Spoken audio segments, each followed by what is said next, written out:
Today on The Joy Sutton Show, do you need a makeover? A new you is easier than you think. Welcome to The Joy Sutton Show. Ladies, we all do it. We choose comfy over cute. Now, don't get me wrong, there are some of us who are stylish, but many of us need some help to take our look to the next level. Today, we've brought in a professional. Take a look. What image are you sending the world? Frumpy mom, stylish fashionista, or plain Jane? Makeover expert Kate Lesser says image and style matter more than you think if you want to have success in your personal and professional lives. She's helped hundreds of women, and she's here today to show us how even a few small changes can help you transform your look. And Kate, thank you for being here. You know, there's probably a woman watching who says, I do enjoy being comfortable. You know, why should I really care about my looks? I mean, how important is it, in your opinion? Oh, it is so important because it can make or break your profession. It can stop you from getting a promotion. If you're not looking the part, then you may not get promoted. You may get passed over. It also is all about your self-confidence. If you don't feel confident and you're not feeling like you look the part, then it makes a difference. It makes a huge difference. And you know, I wonder, just from a society standpoint, how visual are we? You know, when it comes to when we see somebody, how much of a determination does someone's physical appearance make to us? Harvard did a study that said 55% of what we communicate is visual. 38% is our body language, like, you know, if you approach somebody like this, and it's only 7% of what we say. Wow, so that 55% is visual. Okay, that's something to keep in mind. Now, many women may be thinking, how often should I be updating my look? You know, I've been comfortable. If you've got the same hairstyle you've had for the past 10 years, right? Is that a problem? Yeah, that's a problem. That's a big problem. Okay. I think for most people, I think every year just take a look at how, you know, your appearance in the mirror, look around at what are the styles. Are you staying up to date? Are you staying current? Every year we should be kind of looking at I think so, definitely. Now, do you find most women need minor tweaks, or do we need a complete overhaul, or what's your thought on that? If you haven't updated your style in 10 years, definitely that's a major overhaul. Okay. But if you pretty much stay on top of the game, maybe once a year, you can do minor tweaks. Just kind of do little things. And as we get older or more mature, I should say, we want to do less of the trends, but just little peaks of it. And you're going to show us some tips, some small tips that we can do ourselves at home just to transform our look. And we're going to be back with you. You are the makeover expert and showing us how to do it on The Joy Sutton Show. We'll be right back. We are back with the makeover expert, Kate Lesser, and our beautiful model, Deja. She doesn't need any help, but she's agreed to help us for our exercise here. And the thing that I love is, Kate, that you said there are simple things that every woman can do at home and really transform her look. And we're going to take you through 4 or 5 strategies that can really help you. And I know one of the things that you say is so critical when you're working with your clients is color. Oh. Yes. Why is color so important, and understanding and knowing your colors? Well, color sends nonverbal messages, first of all, but it can also make you look healthy and radiant, or it can also cast shadows and make you look very tired and sickly. And so I understand you work with like 365 different color palettes, and we're going to use Deja just to show when you're trying to help someone figure out what's the color for them, how you do that. Take me through what we're looking at. Well, I do an analysis, and I look at hair, skin, and eye combination and the ratio. So we look at, see how the colors reflect on her. Does it create harmony? Because when you walk in a room, you don't want the color to be seen. You want to be seen as a whole. So some colors will make you look radiant, others will just stand out. It almost seems like this is competing with her. Right, exactly. So if a color competes with you, then you don't want to wear that color.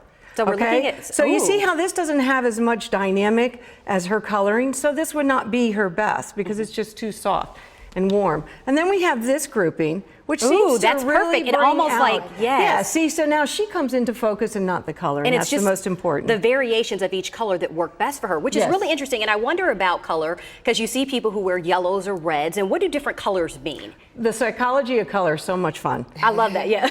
Because you can use it to send these nonverbal messages for any situation. So yellow is a sign of intelligence. Oh, so you I need wear more yellow, more yellow. Bring it on. Yellow's a really good one for interviews or for asking for a raise or something. What about red? Red is very dramatic. So if you have some bad news to share or you want to ask something that's a little intense, don't wear red. And don't wear red to a funeral. It's very drama. Yes. Don't wear red. That's why they always say black. It's probably really subdued. Right. Now we're going to talk about the secret behind your face. You said your face shape should play a role in what you wear. Why is that? How does our face shape even even matter? Well, the face shape really matters because this creates a harmony with your look, and it pulls your look together instantly if you work with your face shape. I work with 10 different face shapes, 5 angled, 5 contoured, and I'm looking at the jaw area when I analyze somebody's face shape.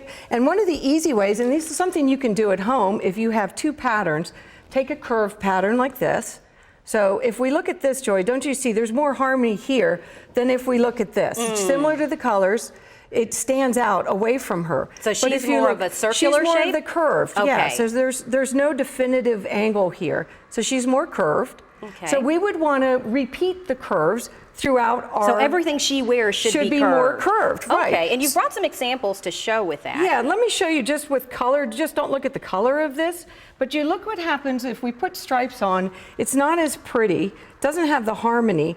And if we put something that's more curved, oh, wow. see, this it just does. It just brings it all together. So you want to think about balancing and repeating the curves or the angles of your face shape, something that everybody can do. So and you have some photos so we can look at and determine I do. if our face shape, so what kind of face shape would this be? Okay, so if you notice right away, the first thing you know, she has a longer face, but she has a curved face. There's no angles right in through here. So she's very curved, so we call her an oblong. Okay, and how many different face shapes are there There's out there? 10. So 10, okay. Okay, and so here's an example of the opposite, the square face. She is a square, and so she has very angled jawline, so her necklines and everything should be more angled, whereas Deja is more curved. So everything should correlate with that face shape. Absolutely, you want to mimic and repeat the curves or the angles. And another thing that you talk about is accessorizing it, and that goes back to your face shape and all of that. So when we're looking at accessories, we also need to keep in mind our face shape and body shape and all of that. So Right. what are some key points you would tell people when it comes to their accessories? Because we don't know if we're too long, too short, or if we're doing the right thing. Well, if you saw the example of the longer face, she wouldn't want really long hair, long earrings, because that's just going to elongate her face. She would need something to stop the eye. In Deja's case, she has more of a balanced oval face. So she has oval earrings, she has an oval And this would be the right neckline. thing This is for her. right, and she has a round So neckline. she wouldn't want to wear square or anything like She that. doesn't want to do square because she wants to repeat and create that harmony. So everything you want to have is curved. Your curved shoes, curved jewelry.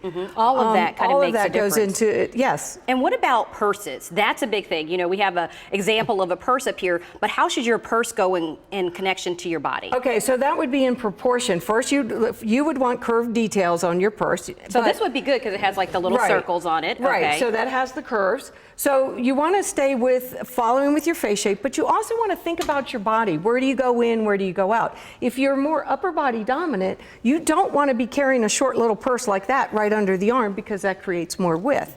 And it's just so much information. One last thing we want to get to, because we're going to have to send them to your website to get all of your tricks There's of a the lot. trade. But how should you fit for your body type? Should you be able to go out and pick something up off of the rack? I think that's a misconception that a lot of people do. That is a misnomer, yes. You can't just go and buy something off the rack and expect it to fit beautifully. So you want to think about where do you go in, where do you go out. It is not about the size, the circumference. So you said, I understand that you say you should fit the largest part of your body first. And tailor the rest. Tailor the rest. Your tailor should be your best friend. Okay, I love it. Some great advice there. And of course, you want to check her out. She is the makeover expert. All great tips in helping you to look your best. And we'll be right back.